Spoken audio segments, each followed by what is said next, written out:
Well, thank you so much. And this is a very, very interesting topic. When you talk about generating funds for the gold industry, we do understand that we get it for various sectors. We perhaps get it for jewelry in some sense as well. But when it comes to gold, well, it's far, it's few, and it's pretty less than what it really can command. And we have 30 minutes for this panel, and I have five very, very distinguished guests sitting here. So without further ado, I will come to you first, Som.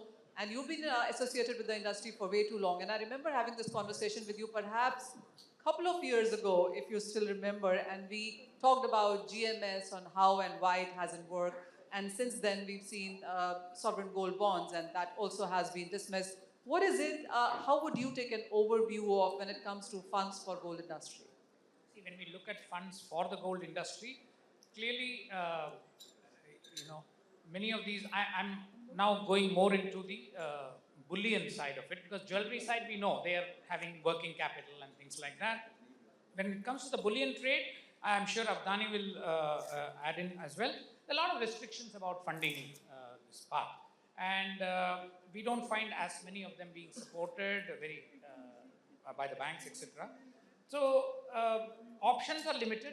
It's own funds, relatives, things like that, their own net worth, etc.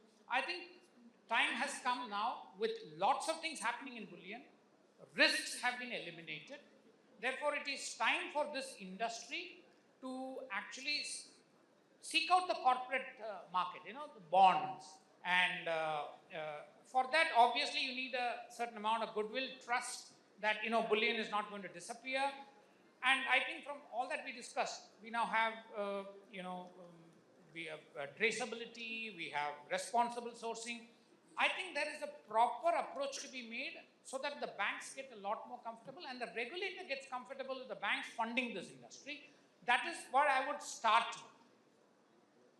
Avdani, since Som mentioned you, and well, yes, Avdani, you almost gave me a masterclass on what really lacks into this place, and if you would want to share it with the audience as well. On first of all, the challenges and where do we lack? First of all, on an International Women's Day, everybody is talking about International Women's Day. I would like to quote something different. Yatra naryeshu pujyante tatra ramante devadaha, which means that, we as Indians, it's the culture and religion for us to respect the women day in and day out. There should not be any one particular day where we have to respect them. Because even the goddesses that we worship, most of them, they come first, right from your hands. When you say, open your hand, you say, the ladies sit at the top, middle, and the bottom. That's how they define. So, considering that, my salutations to all the women on this particular day. Thank you very much. Thank you. Yeah. Coming to the question, the challenges, there are plenty. To start with, I would like to start at 1999 when banks were permitted to import gold. That itself was a real big opening up from restricted to general trading. Few banks were permitted, which went very well. Later, we found the gold loans that were required for the jewelry industry. That was a big step in 2005, 2006, where we saw good amount of gold imports taking place.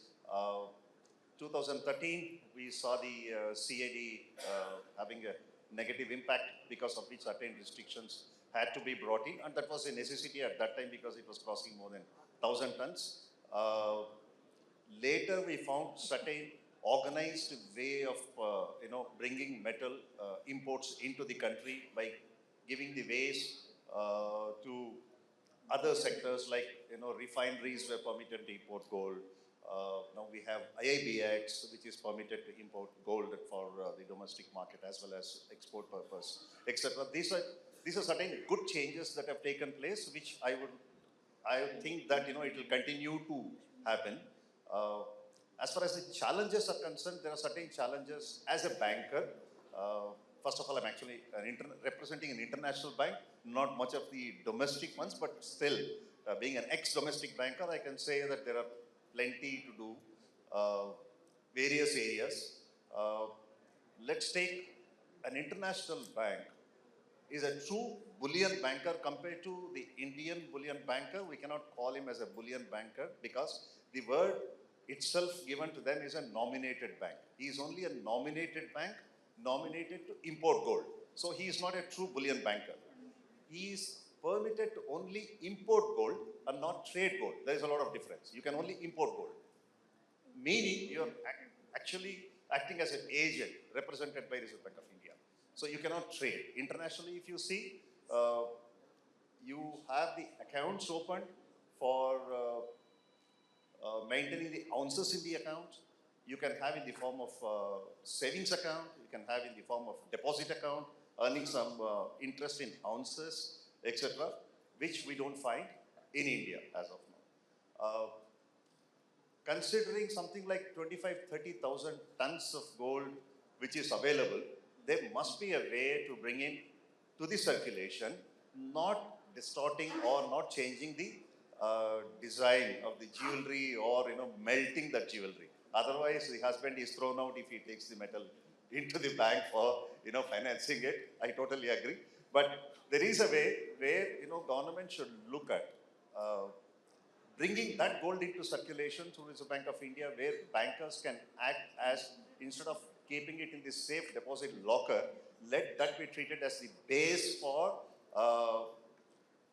taking financing, just like what we have in the GML. Avdani, what would you say? How far are we from that? We are very far. Very far. Very far, yeah. 2 more, 3 more events like this, 3 more years like I that? think we have been talking about it, but nothing has happened. We are very far. That is very much essential. I'll tell you, we are talking of trillions of dollars, and Prime Minister Narendra Modi ji wants to reach at the top level. It is possible just to bring this gold out. You are achieving at least, you're doubling whatever you have as on date. Avdani, most of these gold guys will tell you it is easier to sell gold to Indians rather than telling them to give gold to you so that can pump the economy. Absolutely, absolutely. So, coming to the consignment accounts, the consignment account is there only to bring in gold for further delivery on outright basis or just lending to only jewelers. There is no buyback. There are so many ways where Reserve Bank of India can look at using the banks for generating wealth for the gold industry by allowing them on the retail sector, like opening the savings accounts in the form of gold ounces, whether physicals or not necessary physicals, or bring out the gold that is there, do the monetization schemes much better rather than what they are doing it as of now. One more point I would like to add here is, there are refineries in India. Why only an LBMA gold is recognized by the exporters to that extent? It is possible to look at our own gold, which is like MMTC Bank or even Parker or anybody. We can look at that gold, which bankers should be permitted to buy. Why only import and then sell it? So that is another step they should look at, so that refineries can generate much faster funds, and there is a reach for the bankers. Everywhere they have the branches and they can distribute it. And why only restrict it to nominated banks? It can be any bank to mobilize the deposit, nooks and corners. It can be a class scheduled commercial bank. So long as it is, then they should be permitted to source. These are a few points I would like to present. Thank you. So that was about banks, but if I had to talk about NBFCs, do you think that would be an easier link to link? Yes, I think if you see our own industry, NBFCs bank, we have proven something which others have not been able to prove in the global scene. Look at our gold lending industry. This is not funds for the industry, but all I'm trying to say is business. I'm using the word funds as business and all that stuff. What we have achieved, that basically the pledge mechanism, how we have institutionalized it. Those best practices, we have to bring it. And to the extent I even thought today when we were looking at and some of our banks should go into other countries and start saying, you bring the gold, I will give you exactly what I do in India, I will do it here, make a lot of money. If Muthoot and Manappuram and SBI, HDFC can make so much money, we know today gold loan is the fastest growing segment in the banking industry because unsecured lending and all, people want to avoid it. Why don't we just replicate it in other countries? I mean, there is a cultural aspect, I understand that, but we have done certain things very well. What we need to do now is, the changes that have happened must be marketed so that the refineries, bullion traders can raise funds like any other corporate. In my opinion, that will be the first thing. For instance, I haven't seen a AAA fund from one of the big refiners here. They are, of course, talking about saying, why can't I be LBMA, etc. I want to see some corporate bonds issued by these guys. I mean, if they want the money, that will be a good change. Vikram, I have been speaking to many, many years now, and the kind of numbers Nippon has done has been amazing. Every time you send me a message, Vikram, it's a new record that you're making. Well, thank you very much for your compliment, Manisha, and happy Women's Day to you. And thank you, IBJA, for inviting me. See, I think you said a very right thing that we'll be coming here again and again and discussing the same topic. I think what needs to be done is we need to have very clear objectives on any aspect that we are discussing. So, for instance, I did a bit of work before, coming for this discussion. So today, when you want capital, the capital is either with the banks or with the funds.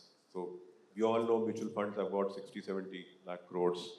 But what can mutual funds do to improve the competitiveness of the bullion industry? Because today, whether we like it or not, we are in a scenario where being globally competitive is not an aspiration, it's not a choice, but if you want to grow, you have to be globally competitive. It's just a matter of time. I don't want to second guess Mr. Trump because it's a fool's errand, but at the same time, I think the writing is pretty much on the wall. To be very clear, what mutual funds can bring to table? You have gold ETFs, silver ETFs, which are proxies for physical gold. Let's leave them aside in the discussion for the time being. They're all physically backed. There, the mandate is to provide, participation. It's a proxy for physical gold. Now, we can have separate sets of funds. You can call them credit funds, commodity funds, fixed income funds. What they can do is 2-3 things. They can bring down the cost of gold, silver, platinum, palladium loans. Whatever rates you are borrowing it at this point of time, we can get it lower for you. There will be more flexibility. You want a 5-day loan, 5-month loan, or a 5-year loan, we can do it for you. Also, the liquidity. As we have seen, that the more liquidity is pushed, there's so much of liquidity in the equity markets, even now also at this markets. As you can see, cost of equity has gone down almost lower than the cost of debt. So, these kind of things can be done. Obviously, it would need change in regulations, and it would need the mutual fund industry working with the bullion industry, with IBJA. IBJA doesn't get so much of appreciation that they deserve. They are a self-governed entity. They are not directly under the regulation of any entity. But despite that, we have a world-class bullion industry in the country. And that world-class is not limited to jewelry or bars or lending and borrowing. We also have world-class gold and silver ETF, as you mentioned. And I'm very proud to share that our gold and silver ETFs are among the top 10 in the world. So it's all because of support from the industry. We can't do it alone. So as you can see that today, if we are prepared to work together, we will have to compromise our agendas. Then there is a possibility that we can work with each other to improve each other's competitiveness, which will be very, very handy in today's time. And one last thing I'd like to say, slight digression. I had to say it because this is a bullion conference. Somebody mentioned in the previous panel that Indians hold $3 trillion worth of gold.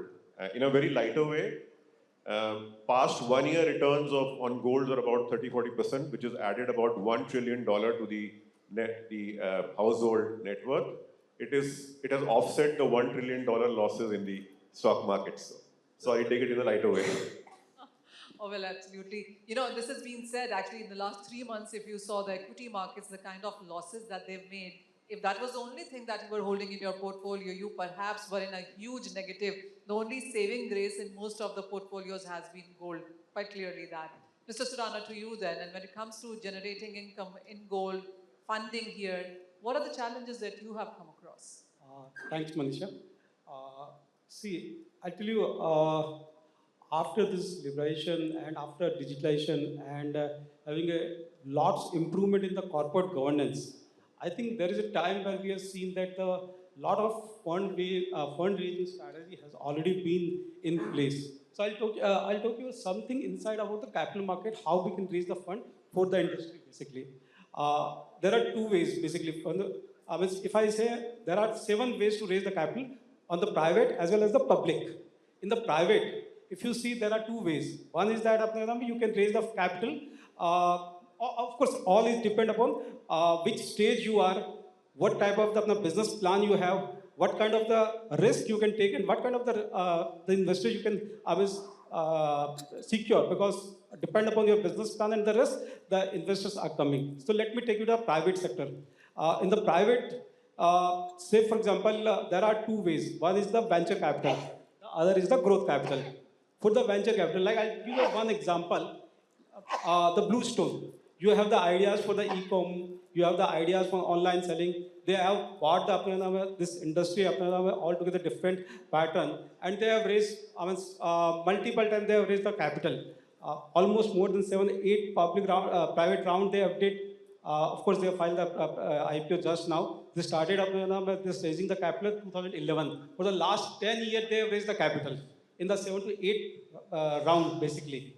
And most of the world-class investors are there, like SL Fund, like the Kalara Capital, and in many of the Indian families, like the Hero Capital, Tata Group, all those they have invested across the multiple round during the 2011 to 2022, basically. Now they have filed the IPO. So these are the venture capital also. It's available to all the entrepreneurs. Second, like if you talk about the growth capital, like the Kalyan Jewelers, they have got the capital in 2013 from the Baba Pingas, almost $200 million. And then after 2017, for expanding their stores and expanding their incremental working capital, they have got incremental another $70 million in the 2018. And now they took the public in the COVID time, basically. So in the private, there are a lot of ample rooms are available, depend upon your appetite as well as your business plan. And if I talk about the public market, see, there are a lot of ways. Again, there are at least 5 ways to raise the capital market. The most and everywhere it is being known as the IPO. A lot of IPO have been happening in your industry. Recently, this PN Gadgil has raised the capital actually of more than 1100 crore. And before that, Senco has also raised. Kalyan Jewelers has also raised the capital of almost 1000 crore plus. So you can see that these are all available. Before, if you see before COVID, the TVs that has raised, the PCs has raised. So many companies they have raised the IPOs also. And the same other way you can think of about raising capital through the right issue, like the PCs is doing the right issue. Means you are giving stake to the existing shareholder only. The other ways could be like you can say the QIB placement. The QIB placement is what exactly the company which are only listed on the exchange, they raise the capital. They are giving up capital, they are raising capital from the certain institution bidders, basically. Basically, institution placement they are doing. Could be the mutual fund, could be the sovereign fund, could be the insurance, or it could be the family fund. So all those the institution bidders they would like to, like the recently Senco has raised the QIP. So those methodologies are also available basically. And you can go for the another way. You can go with the like M&A deals practically. How CaratLane have been acquired by the Titan Group. This is another set of the raising of the fund. They have raised the fund for the stakeholder, whosoever invested earlier or the promoters got the raise the capital actually. So these are the various methodology where you can raise the capital in the public market also. Even you can do the block deal also. Like the Baba Pingas has done the $1 billion block for the Kalyan Jewelers actually, in the Kalyan Jewelers case. So a lot of methodology are available. It's depend upon where you are sitting and where you are standing actually, and what your business plan basically. Mr. Surana, I'm sorry to interject, but यहाँ पर बहुत सारे शायद ऐसे लोग होंगे जो capital या फंड रेज करना चाहते होंगे इन वेरियस वेज जो शायद लिस्टेड नहीं हैं. आप MSMEs भी हो सकते हैं ये लोग. आप क्या उन्हें राय देंगे किस तरह से वो फंडिंग देखें? See, जो आप ये बोल रहे हैं कि किस तरह से देखिए सबसे बड़ी बात क्या होती है आपके पास में आपका बिजनेस प्लान होना चाहिए. Once you have your business plan, you know your strength and you know your strategy. You come with the right set of the business plan, with right set of the strategy and your strength. Then probably there is always room for raising capital. Even in your industry, I'll tell you, uh, the B2B capital, B2B companies even have raised the capital. Sky Gold, they have raised the capital. It's a B2B company. Normally everybody says यार ये तो commodity company है कोई पैसा थोड़ी raise होता है. हुआ ना raise. आज वो भी company market cap 3-4 crore market cap है. So there is a room for B2B. Retailing business we have seen. See, I'll tell you, in your industry, it's a great thing that in India, the gold is known as what? The trust. And every corner of India, every region of the India has a lots of legacy of the jewelers. Lots of the great names are there. Only one has to go and set the right set of the strategy, right set of the business plan. You can always raise the fund. See, I'll tell you one good example. In the West, P.N. Gadgil has raised the capital through the market. In the South, the Kalyan has raised the capital. Both the private as well as the public and the block deal. Everything have been done under the Kalyan Jewellers. East, the Senco has raised the capital. They have done the QIP also recently. The North, if you see, probably the PC Jewellers, they have raised the capital. So everywhere the capital have been raised. Only here कि आपको well settled होना पड़ेगा. Corporate governance को आपको practically you have to make sure that it should be on the top priority. Because the investor and the mutual fund practically, like the companies, those have a high set of the standard of the corporate governance. And I think that's coming. I'm the market for the last 20 years. I can see the kind of the changes that is happening in your industry. And probably it's the time for you, because all of you have great goodwill and great legacy. It's time for you to go to the market. Oh, well, clearly, the kind of billions and trillions that we speak about, corporate governance clearly is on the top of it. So, I want you to come in on that. When we are looking at funding, when we are looking at generating funding, what is it that the industry now needs to take as the next steps? See, we have seen, as he rightly said, we have seen quite a lot of successes. But I want to just point out one very important thing. Every event, we have been trying to get the regulator, banking regulator, to come and address. Okay, it's a very small part. They're very uncomfortable. Let's be very clear about it. And the kind of capital that flows into this industry is still, I'm sure he will agree, is still high risk capital. Okay? Any credit proposal of this industry in any banking, I'm sure there are bankers, it actually goes 1 or 2 levels above. Even a normal working capital. You go to a small shop, he will get a little. You go to a small jeweler shop, 1 level above. Because they say it's high risk. So the first thing we have to see is, why is this happening? Yes, the funds will flow, because the regulator is technically a face. Why is it not happening? Why are we not creating that confidence yet? Thankfully now we have got IFSCA because they've got IFJ, but they are not the funding regulator. We've got SEBI now. I mean, mutual funds are now free to talk. Years ago, they would not even come. That has changed. But still, you don't have the banking regulator. A couple of bankers are supporting us, but we are not able to change the perception. So, if you ask me, that one big thing we have to do is something about engaging with the banking regulator, not just on gold loans, but on the overall risk of this industry. Because what sticks in the mind is not the good things. What sticks in the mind is somebody running away with the deposits, Punjab National Bank issue, false exports. Let's not forget, I mean, those are the things. That's why we said the industry as a whole has to come together. Otherwise, funds will always be expensive for this industry.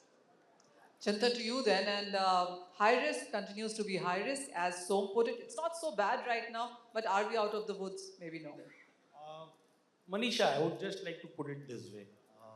Whenever the word bullion comes, not only to India, across the globe, it has been considered high risk only, because the kind of money it can flow and the transparency which is lacking, and the way it can change the hands. So whatever the strength of this bullion is, basically gold and silver is, that is only their liability, because then it's not traceable that way. It's very easily transferable. So as per my understanding, it's going to be challenging only for foreseeable future, whether it is Indian regulator or abroad, because we are working in practically at London, Hong Kong, Dubai, India, and we are seeing the similar problem all across. And I agree to the great panel what we have discussed.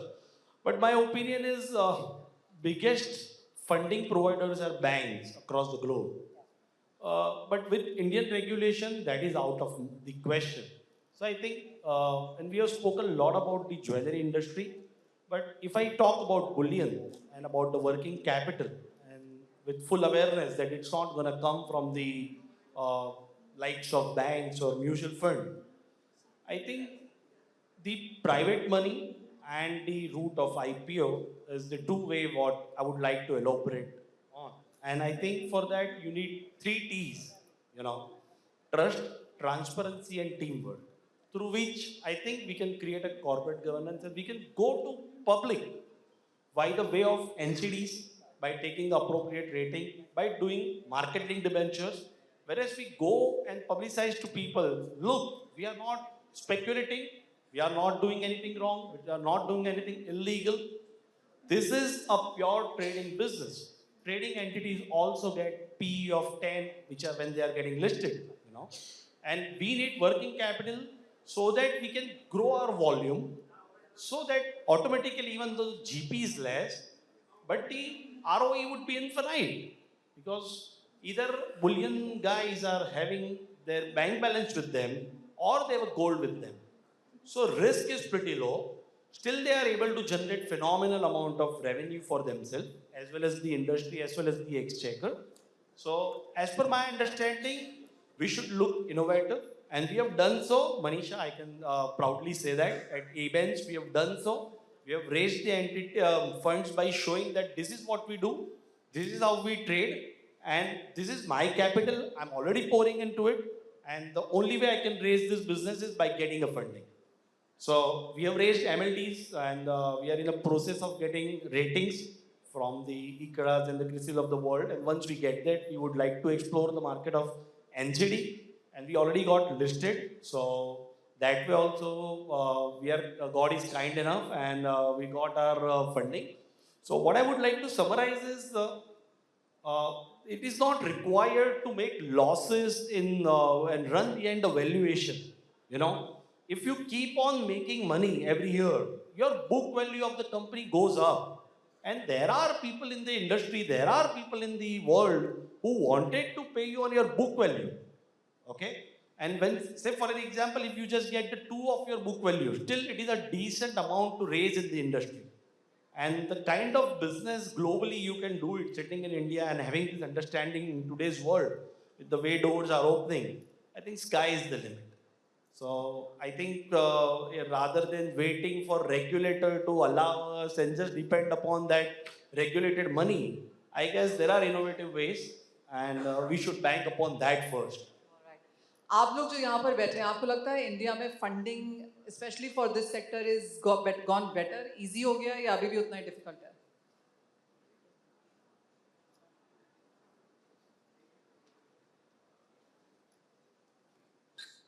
Can we put out a mic, please? I think we have 2 to 3 minutes in hand. We can take a couple of observations, questions, remarks that you would want to make. First of all, good afternoon to everyone. I'm Rajesh Khandelwal from Khandelwal Jewelers, Nagpur. Comparatively, it is now more easier and more understanding by each and everyone. You will be surprised, 8 to 10 years back, I came to Mumbai from Nagpur for IPO. At that time, nobody used to entertain the jeweler 10 years back. So nobody was taking care of a jeweler to raise the fund. Now you can see the scenario has changed a lot. Now everything is open and trusted by everyone. The jewelers are trusted by everyone, and the entire people are supporting the jeweler. Are you sharing that it has gone better? Much better better? nowadays. Jewelers are trusted by the bankers, by all the people. So your balance sheet must be really good then. Yes, definitely. All right. Yes. Thank you. Shivanshu needs a mic, please.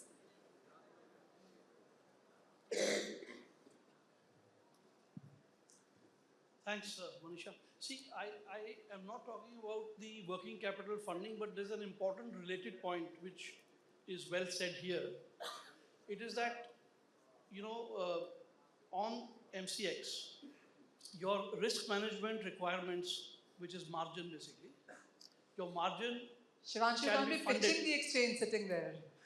No, I mean the margin funding by way of collateral, physical bullion collateral, is something which is available on the exchange. People are using it, and we are also considering relaxation of haircuts there in line with regulatory requirements, and increasing the limit to which you can go as a total margin requirement.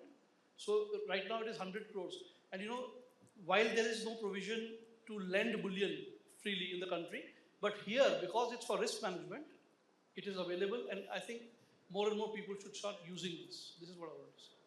Thank you. Yes, we have some. We can take a last one there. Hi, I've been recently to the IGPC. We heard a lot of views from ma'am and everybody, all the people in IM. And even today, I see a lot of people talking about gold in households.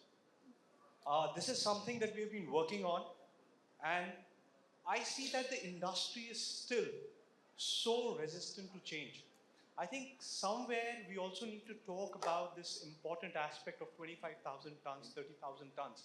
And this is the number that is coming from the World Gold Councils and the other numbers.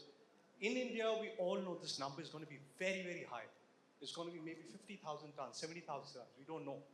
Because we all know there is a parallel economy functioning, right? And at My Gold, we just started this company about a year back. At My Gold, we have been trying to find a problem and find a solution to this big problem. And we've been very successful in getting very good responses from the people who want to see this gold not as a dead asset. As Warren Buffett rightly said, gold is a non-productive asset. How can we make it a productive asset has to be seen. And it cannot be done till all of us come together and think about and support the cause of mobilizing this idle gold lying in India's households. Oh, well, absolutely. I get your Yeah. point totally on that. Thank you so much. We almost up on time, but I do want to come to each one of you for 30 seconds, a final line on what really needs to change to improve, whether it's about the rating, the balance sheet, governance perhaps, and the funding. From my side to say quickly, I think banks must be given more powers, especially domestic banks must be given more powers to come on to the retail side and then give financing. To the retail jewelers as well, they should look at, because as of now, not even 10% of the jewelry industry is covered by the banks for financing. One more important challenge that I would like to say the jewelers are facing is somehow they can bring the funds, but metal is not available certain times, especially for exporters, I can say, metal is not available. Various factors, we have already, I think in the previous panel, which we were discussing, because of the wrong routes, I can say, which officially unofficial or unofficially official gold that comes, it becomes extremely difficult when the market gets stagnated. Country limits as such that we have to supply the metal, that country limits gets exhausted because we have already supplied the metal and exporter doesn't get, and most of the banks are not able to do a proper due diligence on these small jewelers who are the exporters. That needs to be immediately looked at, and then they should be given the So the chance point to- I take away is that only 10% jewelers in India get bank funding, is what you said. Very low number. So I don't think funding this industry is going to be easy. You can't even use credit card to buy. If you go into it, there's actually a lot of restrictions. A few IPOs have come, but it's not a euphoric sense. My point is, things like EGR could ease the situation, even for the bullion, because then there is confidence in the banking system. If somebody comes and says, look, I've got so much stock, so where do you have the stock? I've got it in bars? No. I've got it in EGRs, I'm okay because it's controlled by SEBI. I think things like that, structural changes will ease it up. And based on that, then you can go with IPOs and things like that. At the moment, there are very, very few successes. They don't represent the industry. They are more for branding than for gold. So that's the way I look. That's less than 0.5% of industry right now. Chintan, quick one. Yeah, so for me, I think it goes like this. Reforms and the changes are not under my control. But what is my control is the corporate governance and the amount of real income which I showcase and pay the tax would open up the gate for the funding in form of debt as well as equity. I think that is how the industry should look at first, manage the manageable and what can be doable by us rather than just depend upon the bank and the money which gonna follow, you know. That's my Manisha, we have about $7 to $8 billion worth of gold and silver ETFs. They should be allowed to create capital, first point. In fact, they should be incentivized over physical gold. When you can lend money against physical gold and silver, why not gold ETFs? Secondly, let's not be too worked up about corporate governance. I mean, banks and funds are lending money to real estate also. I'm sorry if somebody's from the real estate industry. So let's not get too worked up about the corporate governance. Both industries have got very good corporate governance. That's what I'm trying to say. Last but not the least, gold monetization scheme, very good point. I think this will only work when you have the interface of an aggregator, which is funds, and the bullion industry. It will be a whole different ball game, and for the first time, we'll be able to trade and churn and provide liquidity in gold other than LBMA good delivery. These 3 points. I'll say that almost 60% of the business currently are doing the unorganized way. The only 40% businesses come in the organized. The more the business come from unorganized to organized, probably bring more transparency in the system. Once the transparency in the system, the regulator will definitely get the more of the easiness in the rules and regulation, both banking side as well as the capital market side. So I'll see that a lot of things are being improving, but still there are time, at least after a couple of years will require, where you will see a lot of organized players are likely to be part of the capital market journey.